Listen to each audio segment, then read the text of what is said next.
back sa ating channel mga kaibigan. Kung bago pa lang sa ating channel, please do like, subscribe and press that notification bell mga kaibigan para updated sa mga bago nating videos. Yun mga kaibigan, personal ko lang na pananaw mga kapatid.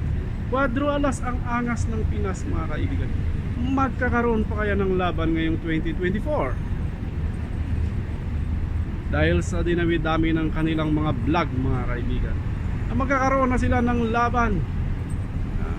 Abang-abang lang tayo mga guys kung sino-sino na lang ang inuugnay sa kanila na magiging kalaban ni Cuadro Alas mga kaibigan. DJ Duhini umayaw, Sam Goodman nawala ang good items na labanan si Cuadro Alas mga kaibigan. Miri wala na rin, DJ Duhini wala na. So ang tanong, may laban pa kaya siya ngayong 2024 mga kaibigan?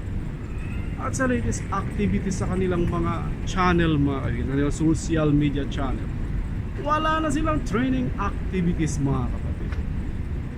So ibig sabihin, walang parating na laban. At ang kanyang promoter na mismo mga kaibigan nagsabing mayroong mga niluluto mga kaibigan, pero hindi pa nahain mga kapatid. So wala po tayong kakaining laban mga kaibigan. So kayo mga solid supporters, mga fanatics, mga fans ni Cuadro Alas, ano sa palagay niyo? May laban bang angas ng Pinas ngayong taon o wala? Diba yan? Mga fans ni Cuadro Alas yan. So abang-abang lang tayo guys kung mayroong laban o wala.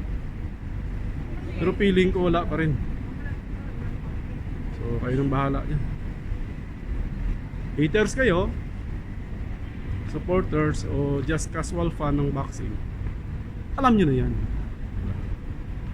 See you on our next video. Thank you for watching. Bye bye.